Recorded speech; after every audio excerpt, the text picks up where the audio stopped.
Ministre, ce jeudi 22 septembre, les personnels des hôpitaux et des services sociaux sont appelés à manifester dans toute la France. Journée à l'initiative de la CGT avant la présentation du projet de loi de financement de la sécurité sociale en Conseil des ministres. Ce sera lundi. Et nous retrouvons en direct la secrétaire générale du syndicat pour l'hôpital d'Antibes qui a rejoint Nice et la place Garibaldi pour ce rassemblement. Bonsoir Céline Scognamiglio. Innovation dans la méthode, ce soir, vous diffusez sur grand écran des témoignages de soignants. Qu'est-ce qu'ils disent, qu'est-ce qu'ils apportent sur la situation à l'hôpital ? Écoutez, c'est une autre façon tout simplement d'informer la population des difficultés. Alors de l'hôpital, oui, mais pas que. Il y a aussi le secteur du handicap, de la petite enfance, des EHPAD. Et c'était important de leur donner la parole, en fait, c'est pour ça donc de les faire témoigner. D'ailleurs, j'en profite pour les remercier parce que c'est courageux d'avoir fait ça. Et encore, merci à eux, je les encourage.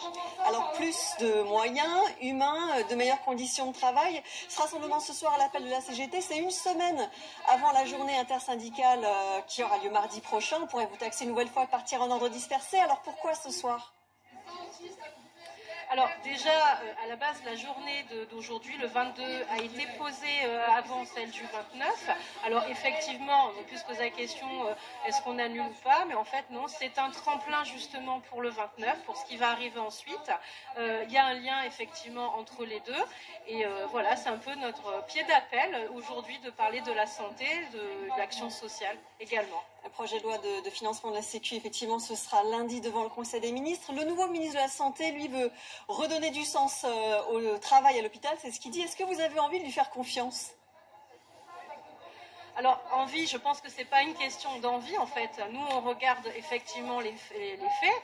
Et quand on voit donc effectivement la fameuse mission Flash et les catastrophes, parce que c'est des catastrophes qui se sont passées notamment aux urgences, et qu'à côté de ça, on entend Monsieur le ministre dire que les urgences n'ont pas fermé et qu'il ne faut pas faire peur à la population.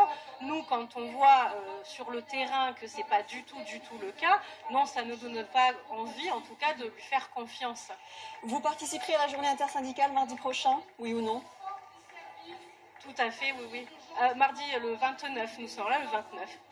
Merci beaucoup Céline Scognamiglio d'avoir été avec nous en direct de ce rassemblement donc, qui se poursuit ce soir, place Garibaldi à Nice. À Grasse, c'est